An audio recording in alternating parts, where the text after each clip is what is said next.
afternoon, everyone. My name is Remy Carpio. I'm the founder and CEO of CampusTap. I want to start things off with a quick story of why I'm here and why this company exists. Back in my junior year of college, I was a student athlete in Boston at Suffolk University playing baseball, and I decided to retire that year, hang up the cleats, and I really wanted to focus on my career. But I was lost and I didn't know exactly what I wanted to do. I spoke to a professor. They said join a club, which I did. That club led to an internship at Fidelity as a database analyst, which was a great experience. I worked there my whole junior summer.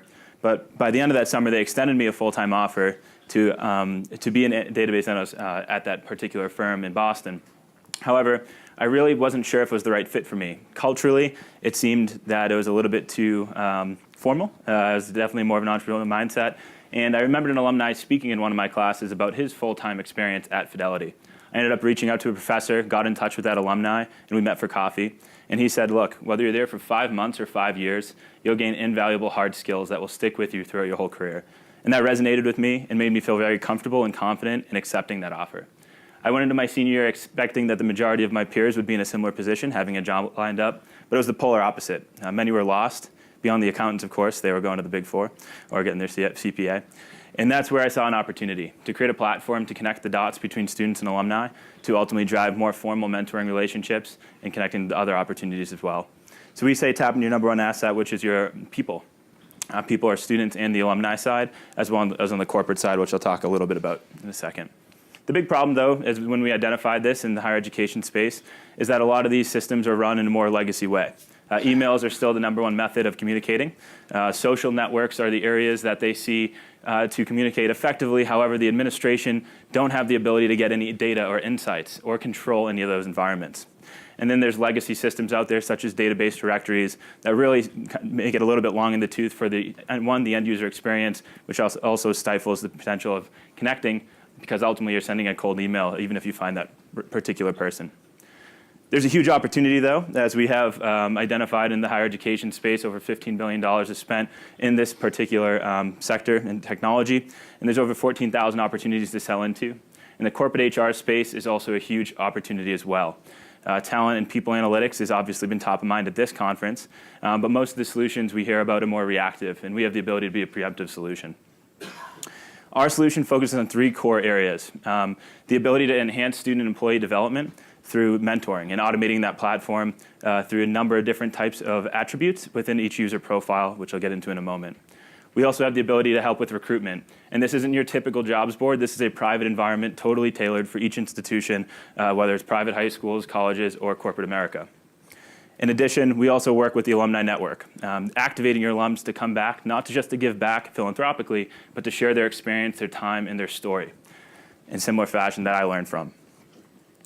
One thing that we do see an opportunity that's unique with what we do, we realize that connections are the ultimate baseline of establishing a relationship. That is not the end goal. We conducted an R&D study last year to identify how do mentor relationships get established, how do they persist, and what mediums do they actually take these to. And what we found is that you start with a connection, you move up into our platform into the messaging area, where you have the ability to build up trust and rapport with your connections. From there, you move to the pinnacle part of the relationship, which is your team or your personal advisory team. This is an area where you have up to 5 potential mentors. 5 is the limit that we found through the R&D that identifies the number of relationships one can manage at any given point in time. You as a mentee can propose a question. All your mentors will see that question. However, they will not see each other's responses.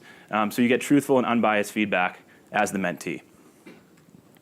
We have working with over 50 schools, and we've scaled from 5 to 15 over the last 10.5 months across the country. Great schools such as Purdue, Gonzaga, UMiami, University of Georgia Athletics as well. And we're also starting to expand our footprint in the corporate area. We recently signed the Cincinnati Chamber of Commerce, which will be introducing over 300 corporate partners into our platform. And we're talking to some larger professional service and financial institutions that are looking to use our platform for internal employee development and alumni network management. We couldn't have done this without our team. Again, I'm the founder and CEO. I was Mass Challenge finalist in 14, Entrepreneur of the Year in 13, as well as we were just recently spotlighted in a book called Fast Forward, which is being distributed to all the top colleges and universities across the country. My co-founder, AJ, is an absolute genius. He's been in software engineering for over 20 years. He's worked for Radius Intel, which was one of the first interns out of Facebook, a startup. He worked at EA Games as a back-end engineer on the FIFA Online systems. He was one of the early employees at Sightline, which got acquired for over $200 million by Informa. We also have a very strong marketing team generating over 150 to 200 inbound leads per month. We have a very strong sales team. We have 4 members there with 150 touches per rep per month, running 10 demos a week and booking 10 demos per week per rep. Our account management team helps get these platforms off the ground in a timely fashion, and we'll continue to scale as we scale our customer base. One nice thing, our CFO, which is another interesting area in our company, he was the CFO for PwC for the last 15 years. Just about 5 or so years ago, he left. For our Series A, we plan on scaling this team accordingly on the marketing side, sales side, engineering side, and account management side. We are seeking a Series A this summer. We're just starting to kick off conversations with investors. We see the opportunity to, one, continue to scale higher education, to move to more of a high-velocity sales model, and then also to really expand our corporate footprint as our pipeline is building week after week with just myself prospecting. So we need a little bit of help on that front. So our KPIs, so again, in 2015, we were at 5 schools with 3 people. We're in over 50 schools today with just under 20 people. We expand this out to over 500 schools in the next 2 years by, again, moving to more of a high-velocity sales model in the education space and establishing a more senior HR corporate sales team as well. So that is all I wanted to share with you today. Again, my name is Remy Carpenito. Thank you all for your time. I look forward to talking to you afterwards.